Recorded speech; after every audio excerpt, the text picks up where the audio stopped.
We begin with the story around alleged spying on the Iranian nuclear talks seems to be growing by the hour. Swiss and Austrian investigators have launched probes into alleged spying on the talks in hotels, all a few short weeks before the June 30th deadline for a deal with Iran. Diplomatic correspondent for the News Today, Ellie Hochenberg, has the details.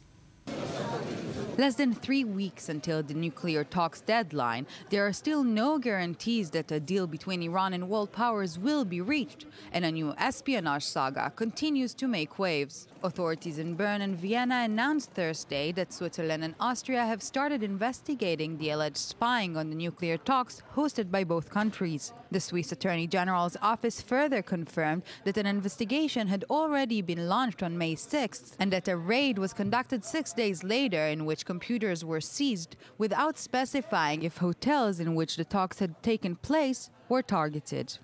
The big drama began when the Russia-based Kaspersky lab said on Wednesday it found a spyware in 3 European hotels that hosted negotiations involving Iran and 6 world powers, and also on the company's own computers. Kaspersky declined to explicitly name Israel as responsible for the espionage, mentioning it is one of the most sophisticated campaigns ever seen. However, the firm's report has subtle hints, such as titling the reports the Duke of Bet, using the second letter of the Hebrew alphabet to refer to a 2.0 version of the virus which was discovered. Israel was quick to deny the allegations, with Israeli Deputy Foreign Minister Tzipi Chotovely saying there was no basis to reports that Israel was involved in the matter. Meanwhile, world powers are preparing for pretty tough negotiations, as a senior U.S. official defined the next round of talks, aiming at concluding a verifiable deal with Tehran. To be very clear, France is for an agreement with the Iranians because we all want them to move towards peace.